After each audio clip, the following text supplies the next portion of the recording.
ఒక అరగంట సేపుగా కేటీఆర్ విచారణ కొనసాగుతుంది. ఇది ఒక సుదీర్ఘంగా విచారణ కొనసాగేటువంటి అవకాశాలు కనిపిస్తున్నాయి.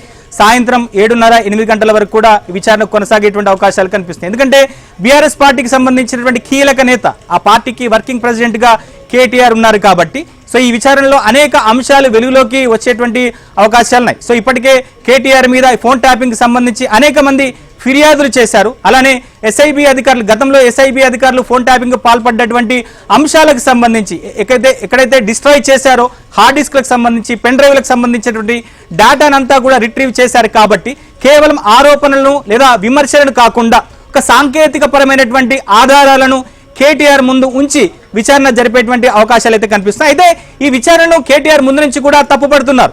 సో తాము ఎలాంటి విచారణకైనా తాము హాజరవుతామని చెబుతూనే ఈ విచారణ ఉద్దేశాన్ని కూడా కేటీఆర్ తప్పుపడుతున్నారు. పూర్తిగా ఇది రాజకీయ కక్ష సాధింపుల చర్యగానే కేటీఆర్ చెప్తున్నారు. ఇవాళ తెలంగాణ భవన్ నుంచి జూబ్లీ హిల్స్ పోలీస్ స్టేషన్ కు విచారణ కోసం వెళ్లే ముందర అసలు కేటీఆర్ తెలంగాణ భవన్ లో ఏమన్నారో ఇప్పుడు ఒకసారి చూద్దాం. ఇవాళ నేను ఏదో టెలిఫోన్ ట్యాపింగ్ లో ఏదో విచారణ క్రమం పిలిచారు, బరాబర్ పోతాం, పోయి అడుగుతా. ఏమడుగుతా? ఏం తప్పు చేసింది మా ప్రభుత్వం అని అడుగుతా, ఎక్కడ తప్పు జరిగింది అని అడుగుతా. ఇవాళ వారు సమాధానాలు చెప్పాలి నాకు.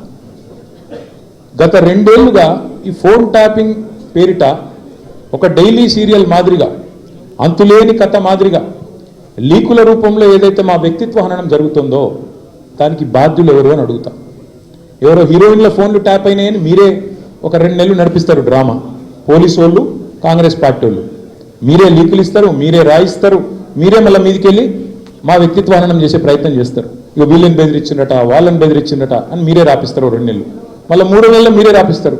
ఏ హీరోయిన్ల ఫోన్ ట్యాప్ కాలేదు, ఎవరికి కాలేదు, అంతా బోగస్, ఇన్ని రోజులు మేము చెప్పిందంతా తూచ్ అని చెప్పి మళ్ళీ మీరే రాయిస్తారు. మరి నా పరువుకి, నా ప్రతిష్టకు కలిగిన నష్టానికి ఎవడు బాధ్యుడు? రేవంత్ రెడ్డి బాధ్యుడా? ఈ లీకులు ఇచ్చిన పోలీసు వాళ్ళు బాధ్యులా? రాసిన మీడియా వాళ్ళు బాధ్యులా? నేను అడుగుతా.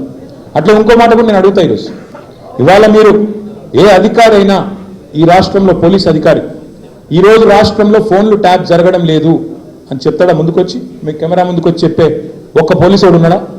డీజీపీ శివధర్ రెడ్డి ముందుకు వస్తాడా? ఐజీ ఇంటెలిజెన్స్ ముందుకు వస్తాడా? కమిషనర్ సజ్జరాన్ ముందుకు వస్తాడా? వాళ్ళకి తెలుసు పోలీసు వాళ్ళకు. మాకేం బాధ లేదు. తప్పు చేసినోడు భయపడతాడు, తప్పు చేయని వాళ్ళు ఎవరికి భయపడాడు. రేవంత్ రెడ్డి కాదు, వారికి జేజమ్మ కూడా భయపడే సమస్య లేదు. ముమ్మాటికి ఒకటి మాత్రం పక్కా, ఈ కేసు ఇంతటితో మేము వదిలిపెట్టాం.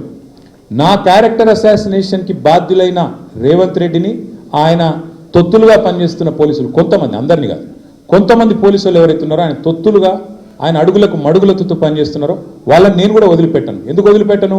ఎందుకంటే నా వ్యక్తిత్వం హననం చేస్తూ ఉన్నారు. లేని లింకులు అంటగట్టి, లేని రంకులు అంటగట్టి, నాకు ఇష్టం ఉన్నట్టు ఎవరెవరో యాక్టర్లకు లింకులు పెట్టి చిల్లర రాజకీయం ఏదైతే చేస్తున్నారో ఈ విషయంలో నేను మాత్రం వదిలిపెట్టను.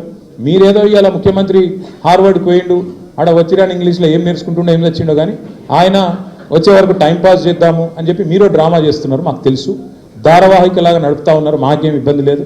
మీరు ఎన్నిసార్లు పిలిచినా వస్తాం. ఎందుకంటే చట్టాన్ని గౌరవించే పౌరులం, తప్పకుండా వస్తాం. మేము తప్పు చేయలేదన్న మాటనే చెప్తాము. మీరు ఎన్ని రకాల డైవర్షన్ గేమ్లు ఆడినా మేము మాత్రం అర్జునుడి కన్ను ఎట్లయితే ఆనాడు తన గురి మీదనే ఉండనో అట్లే మా గురి మీద, మా గురి మొత్తం కూడా ఈ ప్రభుత్వ అసమర్థత మీద, మీ అవినీతి మీద, మీరు ప్రజలకిచ్చి ఎగ్గొడుతున్న హామీల మీద, యనుమల రేవంత్ రెడ్డి ఎగవేతల రేవంత్ రెడ్డికి ఎట్లా మారిపోయిండో అన్న దాని మీద 420 హామీలు ఇచ్చి ఇప్పటి వరకు 4 హామీలు కూడా నెరవేర్చకుండా ఎట్లా ఈ లుచ్చా పనులు చేస్తున్నాడో వీటిని ఎండగడుతూనే ఉంటాం. 100% వదిలిపెట్టకుండా ప్రాణం